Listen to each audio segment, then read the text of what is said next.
Assalamualaikum warahmatullahi wabarakatuh. Selamat pagi semuanya. Kembali lagi kita di channel Guru Kekinian. Agenda kita kali ini adalah membahas mengenai materi pelajaran fisika di kelas 10 semester ganjil, yakni mengenai pengukuran. Beberapa alat ukur yang kita bahas kali ini adalah yang pertama adalah jangka sorong.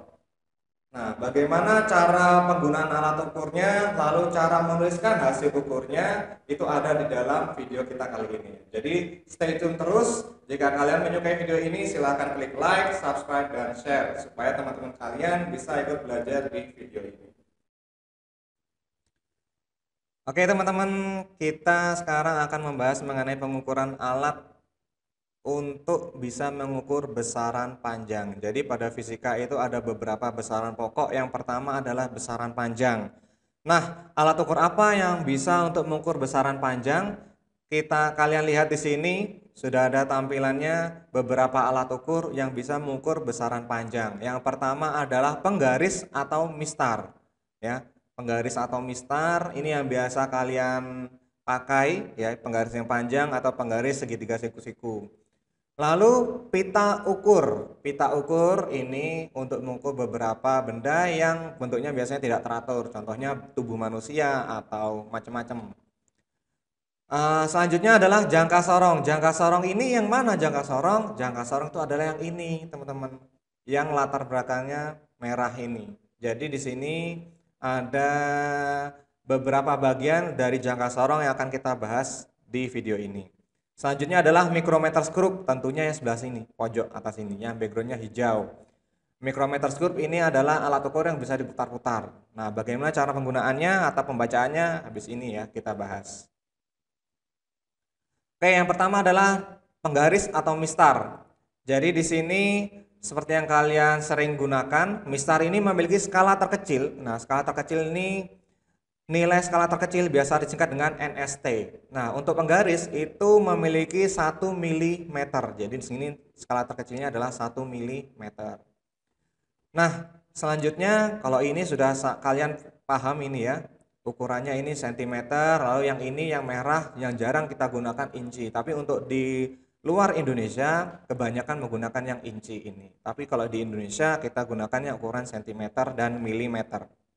Selanjutnya adalah pita pengukur. Nah, yang biasa digunakan oleh penjahit untuk membuat baju ukuran kita bagaimana mereka menggunakan pita pengukur. Ya, ini alat ukur yang bisa mengukur bentuk-bentuk yang bersifatnya tidak teratur karena pita ukur sifatnya lebih lentur dan lebih mudah dibawa.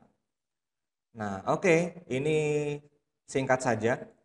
Selanjutnya adalah jangka sorong. Nah, ini jangka sorong digunakan untuk mengukur panjang suatu benda ataupun garis tengah atau diameter ya, bagian luar pipa, diameter bola, dalam pipa atau bagian pipa-pipa yang lainnya. Yang perlu kalian pahami tadi adalah bagian-bagian dari jangka sorong. Yang pertama di sini nomor 1 ini adalah rahang tetap. Rahang tetap ini artinya ya dia tetap statis, tidak bisa digeser-geser. Sedangkan yang kedua ini adalah bidang ukurnya. Ini ada skala nonius dan skala utama. Yang mana skala nonius sama skala utama? Kita coba cek bagaimana cara menggunakan simulasi jangka sorong. Nah, di sini ada pemutar pengunci. Ini biasa untuk mengunci dan ini untuk pengunci rahang, untuk membuka rahangnya. Jadi ada rahang atas dan rahang bawah. Rahang atas digunakan untuk mengukur diameter dalam, sedangkan rahang bawah digunakan untuk mengukur diameter luar. Nah, sekarang kita mencoba mengukur diameter luar benda. Lalu kita tutup. Nah, seperti itu. Kita kunci. Nah, supaya lebih pas teliti pengukurannya. Untuk jangka sorong, di sini kita yang pertama bahas itu adalah mengenai ketelitiannya. Tapi biasanya supaya kalian tidak asing mengenai istilah lainnya, maka kalian harus perlu tahu juga istilah yang lainnya, yakni Vernier caliper. Jadi jangka sorong biasa disebut juga dengan Vernier caliper. Nah, kalau ada istilah menggunakan Vernier caliper, maksudnya berarti adalah jangka sorong. Nah, yang perlu kalian ingat adalah 2 poin pertama. Yang pertama adalah ketelitian. Ketelitian dari jangka sorong itu adalah 0,01 cm. Jadi ingat kalian di sini adalah satuannya adalah cm. Kalau dalam beberapa kasus soal di situ biasanya hasilnya sama cuman beda satuannya. Jadi kalian harus memperhatikan satuan di sini. Yang kedua adalah cara penulisan hasil ukur dari jangka sorong. Yang perlu kalian utamakan adalah melihat skala utamanya berapa dulu, lalu dijumlah dengan skala Mannius yang dikalikan terlebih dahulu dengan ketelitian. Jadi skala utama kalian tentukan dulu, dimulai dari berapa skala utama, kita pilih dari angka 0 pada skala Nonius. Di skala Nonius. Jadi kita pilih skala utama itu dari angka 0 di skala Nonius. Lalu untuk skala Nonius sendiri kita pilih yang paling lurus pertama. Paling lurus pertama dengan siapa? Dengan skala utama. Jadi yang paling lurus, jika misalnya yang lurus ada lebih dari satu, kita pilih yang pertama sendiri.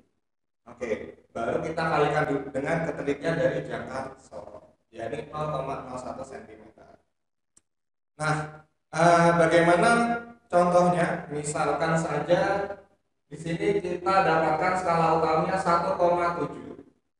Skala Noniusnya yang paling lurus pertama kali adalah angka 3. Nah, kita kalikan dengan 0,01. Nah, hasilnya 3 kali 0,01 itu pasti 0,03. Jadi gampang saja kita dapatkan ini ya, nggak perlu kalian susah-susah pikir, tinggal 3 kali 1 pasti 3. Komanya kan 2, 1, 2. Jadi ini pasti 0,03 ditambah 1,7 berapa? Gak usah bingung-bingung, pasti hasilnya 1,7, belakangnya tambahin belakang ini. Nah, sangat simpel sekali. Oke, jangan lupa di sini pasti satuannya cm. Nah, di sini ada skala utama, ini yang merah ini di zoom bentuknya seperti ini, dan skala Nonius. Nonius itu ada di rahang geser tadi ini. Rentangannya dari 0 sampai 10 rahang gesernya. Nah, bagaimana kita memilih skala utama dan skala Nonius? Skala utama kita pilih dari garis 0 di skala Nonius ini. Nah, kita lihat di sini. Skala utamanya di sini ada 1, ini angka 2. Nah, di sini ada rentangannya di tengah-tengah sini pasti 1,5. Angka 0 di skala Nonius di sini itu kalau kita zoom itu di sebelum garis di antara garis ketiga dan keempat. Berarti kita pilih skala utamanya 1,3. Sedangkan Noniusnya kita pilih yang paling lurus pertama. Di sini ketika di zoom, ternyata yang paling lurus pertama dengan siapa? Garis utama. Nah, di garis di skala utama di atasnya ini adalah angka 8 yang paling lurus. Maka 8 kita kalikan dengan kelitiannya. Seperti itu. Nah, contohnya lagi ini misalnya kita mencoba mengukur menggunakan jangka sorong yang akan kita ukur misalnya baterai ini ya. Nah, sebelumnya kita lebarkan dulu jangka sorongnya. Nah, lalu kita ini masukkan baterainya. Nah, kita ukur panjangnya jari baterai. Nah, lalu kita sudah rekatkan ya. Nah, kita di sini ditampilkan ya tampilan zoom dari skala utama dan skala Nonius. Bagaimana cara penulisan hasil ukur skala utama dan skala Nonius? Nah, berikut ini ceritanya, jalannya, caranya untuk mengukur skala utama dan skala Nonius. Nah, di sini ada angka 0 di skala Nonius. Kita skala utamanya ini angka 0 ada di antara angka 4 ya. Angka 4 di sini untuk garis panjang. Nah, sebelum garis angka 4 ini berarti kan 9, 0,9 dari siapa? Sebelum 4 itu 3. Berarti di sini antara 3,9 sampai 4. Jadi kita pilih yang sebelumnya, angka 0 di Nonius. Jadi garis sebelum di angka utama, yakni 3,9. Nah, 3,9 lalu kita jumlahkan dengan yang paling lurus di sini adalah kalau menurut penglihatannya kakak ini ya. Yang paling lurus pertama misalnya ini tergantung ketelitian mata juga ya. Angka 5 di sini. Yang paling lurus Noniusnya dengan garis atasnya ini adalah angka 5. Jadi kita coba saja nanti ini 3,9 ditambah 5 dikali dengan ketelitiannya yakni 0,01 yakni 0,05. Jadi hasilnya 3,9. 95. Oh sorry, komanya itu oh. Ya, betul sekali ya. Seperti itu. Gampang ya, gampang sekali. Coba kita ukur untuk yang skrup. Nah, kita mepetkan sini. Kita lihat lagi di sini. Ini ada angka 3 di skala utama. Nolnya di sini. Nol berarti sebelumnya ini pasti 2,5 karena di sini angka 3. 2,5 dan 2,6. Angka 0 di nonius di antara 2,5 dan 2,6. Berarti kita pakai yang sebelumnya 2,5.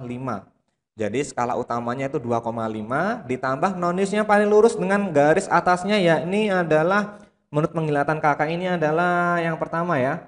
Angka 6 ya, kita coba ini angka 6 yang paling lurus. Jadi 6 kita kalikan dengan ketelitian dari jangka sorong, yakni 0,01. Jadi 0,06 ditambah 2,5. Hasilnya 2,56. Gampang saja. Kita cek. Ya, betul. Begitu ya. Sangat mudah dan sangat simpel sekali. Oke, sekarang kita coba lihat alat ukur selanjutnya, yakni dengan micrometer screw. Nah, micrometer screw ini adalah alat yang terdiri dari beberapa bagian yang gunanya untuk mengukur ketebalan benda-benda yang tipis. Ketebalan benda-benda yang tipis. Contohnya apa? Misalnya kertas, beberapa S4 kertas, itu kan kita kesulitan. Pokoknya bisa dijepit. Beberapa bagian dari micrometer screw yang kalian wajib tahu adalah yang pertama ini adalah rahang tetap. Sesuai namanya rahang tetap berarti dia tidak bisa digerakkan. Dan ini space di antara ini adalah bidang ukurnya. Lalu ada rahang geser. Nah, berarti bagian ini itu memang bisa bergeser ya, maju dan mundur. Dengan cara apa? Dengan cara memutar bagian ini. Apa ini? Nomor 7 kita lihat ulir mikrometer. Jadi ini ulir untuk memutar, memaju mundurkan rahang geser. Lalu yang ketiga, yang selanjutnya adalah kuncian. Ini untuk mengunci ketika sudah tepat menjepit objek yang kita ukur supaya tidak maju mundur lagi. Nah, yang kelima ini adalah skala tetap. Skala utama. Di sini biasanya kita kenal skala utama, 0 sampai 10. Nah, ini kelipatan 0,5. Jadi di sini 0, sebawahnya ini 0,5, baru 1, 1,5, 2, 2,5, 3 dan seterusnya. Selanjutnya adalah skala putar. Ini berisi skala nonius. Noniusnya di sini. Jadi bisa diputar-putar antara 0 sampai 50. Dari mana? Ini ada 45, ini 50 berarti. Jadi naik 555. Tapi di sini setiap garisnya itu mewakili 1. Jadi urut nih. 0, 1, 2, 3, 4, 5. Cuman yang kelihatan jelas itu 5 seperti itu. Nah, yang terakhir ini adalah ulir mikrometer. Ini untuk ulir halus ya, yang ini untuk ulir kasar. Bagaimana sekarang cara menggunakan mikrometer? Kita coba simulasinya ya. Oke, ini ada pemutar mikrometer dulu. Nah, kita letakkan objek yang akan kita ukur di sini. Nah, setelah itu kita rekatkan, jepit sampai erat. Kunci dulu ya supaya tidak terlepas. Nah, di sini kita tampilannya di sini ketika zoom muncul seperti ini. 0, 0,51. Yang kita pilih adalah skala utama yang paling mepet, paling dekat dengan skala nonius di sini. Ini skala utama yang kita paling dekat di sini kita lihat adalah angka 1. Jadi kita pilih skala utamanya 1. Lalu nonius yang paling lurus dengan garis utama. Nah, ini ada garis utama ya ini. Kalian lihat mouse-nya di sini garis utama ini adalah di atasnya 10, ini 10, 11. Berarti 11 yang kita pilih skala noniusnya. Dikali dengan ketelitiannya seperti pada cara pengukuran yang sudah saya jelaskan di awal tadi. Sehingga 11 dikalikan 0,01, ya ini hasilnya adalah 0,11. Jadi 1 ditambah 0,11 hasilnya 1,1. Seperti itu. Oke, mudah sekali ya. Sekarang kita coba. Oke, selanjutnya adalah mengenai alat yang mirip dikit sama jangka sorong, tapi cara penggunanya berbeda. Diputar-putar. Apa itu? Micrometer screw. Micrometer screw. Nah, istilah asingnya adalah hampir sama, micrometer screw. Oke, di sini ada sedikit perbedaan dengan alat sebelumnya. Yang perbedaan pertama adalah ketelitian dari micrometer screw ini 0,01 juga, cuma di sini kita satuannya sedikit berbeda, yakni milimeter. Gampangannya mengingatnya adalah alatnya Mi, awalan Mi, maka satuannya juga Mi. Nah, sangat gampang untuk mengingatnya. Oh, kalau mikro depannya Mi, satuannya berarti Mi. Untuk cara penulisan hasil ukurnya sangat sama sekali dengan jangka sorong. Jadi sangat persis dengan jangka sorong. Yang kita utamakan memilih skala utama. Skala utama kita pilih dengan cara melihat garis atau angka yang paling dekat dengan skala nonius. Jadi kita lihat angka yang paling dekat dengan skala nonius untuk skala utamanya. Sedangkan skala nonius itu hampir sama dengan jangka sorong, kita pilih yang paling lurus dengan garis utama. Nah, garis utama. Kalau tadi pada jangka sorong kita pilih yang paling lurus dengan skala utama, kalau di sini yang paling lurus dengan garis utama. Baru kita kalikan dengan ketelitian. Jadi sama, nonius dulu dikalikan dengan ketelitian, baru jumlah dengan skala utama. Contohnya, misalkan garis pada yang paling dekat dengan skala nonius itu adalah dapatnya kita 1,5. Nah, di sini kalau di mikrometer skala utamanya itu kelipatan 0,5. Jadi dimulai dari 0, 0,5, 1, 1,5 dan seterusnya. Nah, untuk skala nonius ini antara rentangannya 0 sampai dengan 50. Jadi kita misalnya pilih skala noniusnya itu yang paling mepet itu adalah yang paling mepet dengan garis utama atau paling lurus misalnya 30 saja. Lalu dikalikan dengan 0,01 ketelitiannya. Nah, berapa hasilnya di sini? 30 kali 1 pasti 30. Komanya kan ada 2. Berarti kita naik ke depan 1, 2. Berarti kita kasih koma di sini. Nah, ditambah 1,5. Kita luruskan komanya. Enggak usah repot-repot. Pasti 5 ditambahkan dengan angka yang sini. 3 yaitu 8. Jadi 1,80. Satuannya yang lupa ini dalam milimeter. Karena alatnya mikrometer depannya Mi. Satuannya berarti Mi. Mi dan Mi. Oke, itu ya. Nah, di sini ada beberapa jenis objek yang akan kita ukur nih.